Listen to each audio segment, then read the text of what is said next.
Paris is my name. Paris is my name. It's Wow 107, and on the phone line live is Paris. How are you doing, man? Peace, man. How you doing? Welcome back. You know that you were on the very first Hip Hop Seismic show we had here back a little over 6 months ago. Right. And you've gone through a hell of a lot since then, including the Secret Service tapping your phone, trying to get this album, Sleeping with the Enemy, out, and it's finally out, and you're back on your old label, Scarface Records. Right. So what was the big fuss all about? Bush Killer, Coffee, Donuts, and Death, the liner sleeve photo, Ice-T, the political climate this year. I mean, there was a number of factors that prevented this from coming out. Fright on the part of major labels. Just all of these things were kind of culminated and prevented this from coming out prior to the election like I wanted it to initially.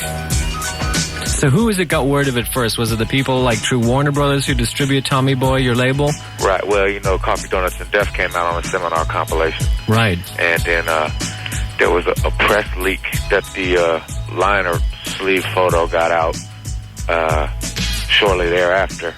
And then it came to Robert Morgado, who's the head of the Warner Music Group. It came to his attention, and then he shut it down like immediately. Let's just tell people what that cover is, that picture on the liner sleeve. It's me behind a tree about to assassinate the president. Now, was that supposed to be the inner sleeve always, or was that supposed to be like the cover of the album? It was never intended to be the cover. Okay. Retailers don't stock that kind of stuff. If it's anything incendiary on the front, retailers not gonna take it anyway. Okay, now we're already having problems with some chain stores, but the people that do have it can't keep it in the store. So, yeah. It's just making the more controversy that builds, the more people want to hear about it. And it wasn't intended that way initially, but that's just the way the cards fell. There's nothing really on this album that's radically different ideologically from the last album. Exactly. That's the amazing thing. It's the country has changed. Because even the cover, the inner sleeve cover, I mean, you go back 10 years, a lot of the punk rock albums, there was so many of them at that time, they were sort of anti-Reagan, and there was a million covers just almost the same. Right. That's it. So do you think that Ice-T's move to take off the song Cop Killer from Body Count, do you think that sort of led to problems for you and other people? Ice-T knows what's best for Ice-T, put it that way. I know, but doesn't he think... I don't really know if that it led to problems, but I mean, it's more so, the big labels not really going to take risks. Rappers such as myself are becoming a liability more so than an asset. Now, Ice-T, even though he makes a lot of money for them, he could potentially cost them a lot more. Mm-hmm. Police shareholders stock, they pulled out their shares, $53 million worth of stock out of the Warner Music Group as a result of that. I just found this out 2 days ago. Ice-T has not earned Warner Music Group $53 million.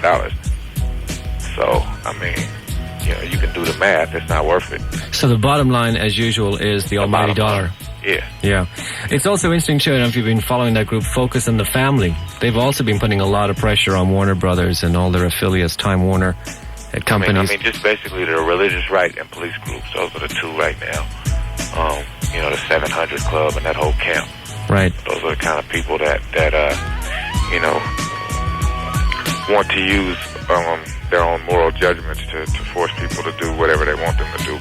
And that is causing them to act the way they're acting. Yeah.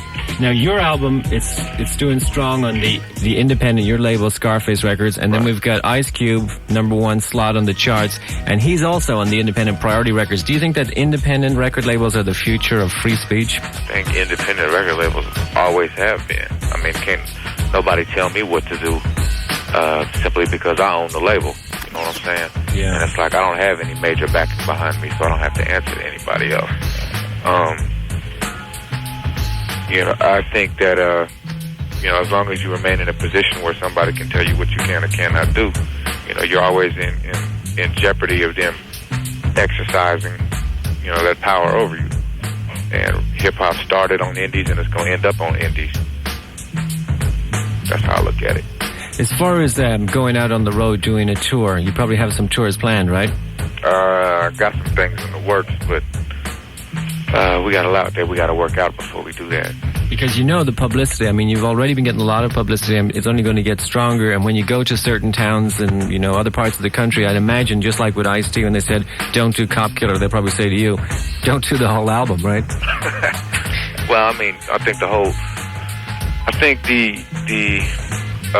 it needs to be stated, you know, that actually that Bush Killer is not the focus of this whole record. I mean, this is something that's not even intended to be a single, that people kind of just blew out of proportion. Yeah. You know what I'm saying? There's a lot more to this record than you know, just a fictitious revenge fantasy about the assassination of the president. Yeah.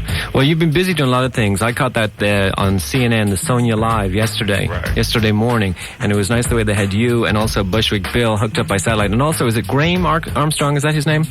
House Nigga Armstrong? Yeah, that's what you called him, which is also a title of one of your songs, the album. So you want to just break that down, like how you feel that people like him, what role they're playing in hip-hop? Just people that, you know, basically sell their souls and sell their people out. That's people that I'm in opposition with. I mean, they're no better than our adversaries. By siding with the enemy and by sleeping with the enemy, you know, they turn their backs on their own people for personal gain. And you're talking about the guy who's the music editor for USA Today, right? I mean, that's how he came off. You know, I can only call him like I see him. And he even admitted, it was interesting how you said, well, you called him on that. You said, well, you probably haven't even heard the whole album. And he admitted he hadn't. Not only that, he hadn't even heard Bush Killer. So, you know, how are you going to make an absolute fool on yourself trying to debate me on national TV and you ain't even done your homework? That's ridiculous, you know. Shut it down. So what do you think is going to happen with all of this? With the right, you mentioned how strong it's getting. Where do you think it's all going to end up, like in 5 years? Hip-hop?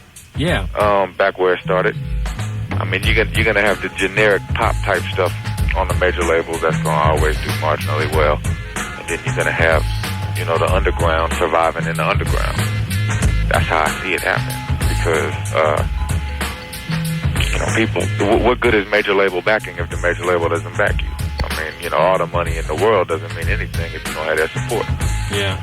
And, you know, that's becoming all too apparent for a lot of us. It's not just me.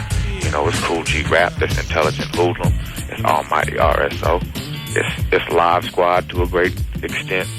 You know, I mean, these are some groups that maybe some people on this coast don't even know about yet, that have just been shut down from the onset. So, you know, the climate is not cool right now for hip-hop. And I think people need to be aware of that. And I advise everybody that's coming up to try to do it on their own, you know, as opposed to just getting into it looking for a deal, and I advise independent labels to quit looking for major backing, put it that way. Because as long as you put yourself in a position where somebody can tell you what you can or cannot do, you're always going to come up with the short end of the stick, and that's real. And on that note, we want to thank you very much, Paris, from San Francisco. The album is out. If you don't already have it, what the hell are you waiting for? It's called Sleeping with the Enemy. Go ahead and pick it up. And right now, what we're going to do is we're going to check out the song that all the to-do is about. It's Bush Killer. You want to introduce it on Wild 107? This is Bush Killer on Wild 107. The media had become part of the Bush administration. Of course, national polls do show that Americans now overwhelmingly